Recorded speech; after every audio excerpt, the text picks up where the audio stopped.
안녕하세요. 멘토 체면센터 원장 현우입니다.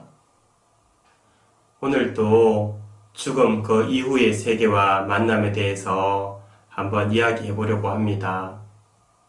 체면 사례 중에 체면을 하는 동안 사례 중에 죽음 이후에 대한 어떤 세계관에 대해서 많이 만나게 됩니다. 상담자분들께서 떠나간 가족에 대해서 마음을 아파하다가 우연찮게 체면을 통해서 그 세계를 보거나 때로는 듣는 과정을 거쳐서 마음이 해소되는 경우가 참 많이 있습니다.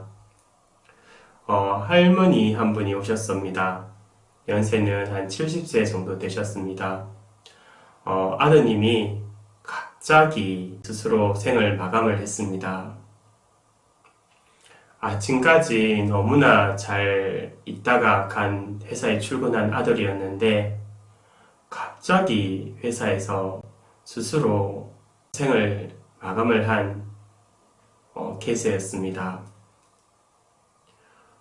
어머님한테는 너무 충격적이었고 늦게 난 아들 하나여서 그 충격이 이루 말로 표현할 수가 없었습니다.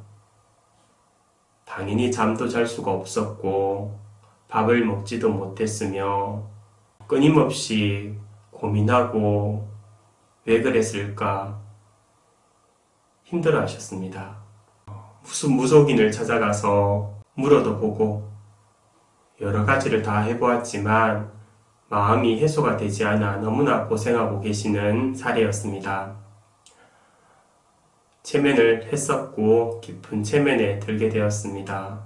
한 곳에 몰입되어 있다는 것은 쉽게 체면에 든다는 뜻과 같습니다. 깊은 체면에 들었고 하늘에 있는 아들을 만나러 가게 되었습니다. 저 구름 위에서 아들을 내려다 보았습니다. 아들이 이 세계가 아닌 다른 세계에서 너무나 맑게 웃고 행복하게 지내는 모습을 보았습니다. 그렇게 해맑은 모습은 처음 보았다고 했습니다. 그리고 눈물도 많이 흘리셨습니다. 아이의 모습을 그렇게 바라보는 것만으로도 너무 감사하고 기분이 좋다고 하셨습니다. 그때 아드님 앞에 가서 대화를 몇 마디 나누었으면 더 좋을 뻔했었는데 그 시절에 제가 잘 몰라서 어떻게 해야 될지 몰라서 멀리서만 보게 해드렸습니다. 그리고 충분히 아들을 보고 이제는 여한이 없다고 하셨습니다. 그렇게 세상을 마감하고 가서 너무 힘들어하지 않을까, 너무 아파하고 있지 않을까, 우울해하고 있지 않을까 그런 고민이 항상 맴돌았는데 너무나 편안하게 밝게 저쪽 세계에서 일하는 모습을 보고 자기의 생활을 가지고 살아가는 모습을 보고 이제 편안히 있어도 되겠다는 마음을 가지게 되었습니다. 그래서 돌아 나와 가슴 속에 있는 아픔과 슬픔 그런 감정을 저 태양에 갖다 버리고 체면에 나오게 되었습니다. 체면에 나오고 난 뒤에 되게 깜짝 놀라 하셨습니다. 역시나 자신이 본 게 진짜냐라고 물어보셨습니다. 그리고 너무 감사하다라고 이야기하셨습니다.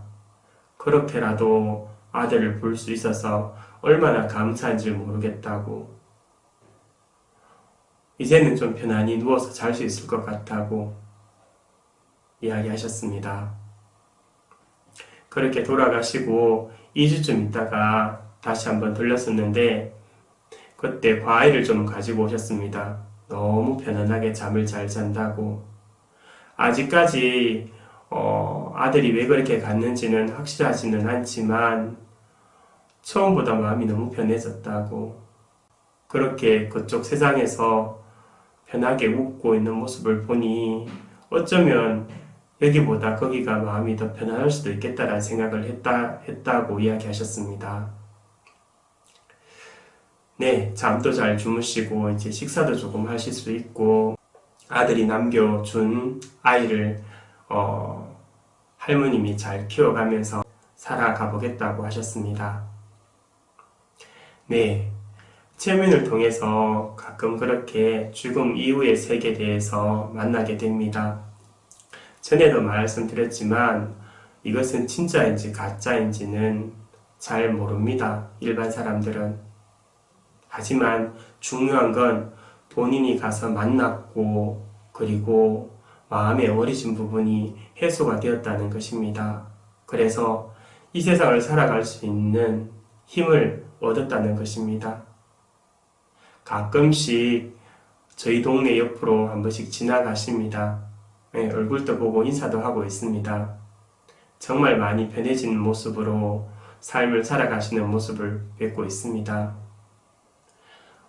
그분도 저한테 감사하다고 했는데 저 또한 그렇게 편안하게 살아가는 모습을 뵙고 저 또한 감사하고 고맙다는 생각이 같이 들었습니다.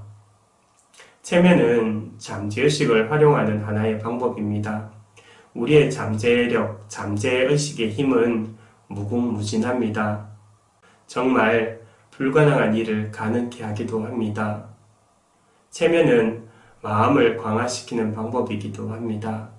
그리고 체면은 습관을 만드는 방법이기도 합니다. 네, 오늘은 이것으로 마치겠습니다.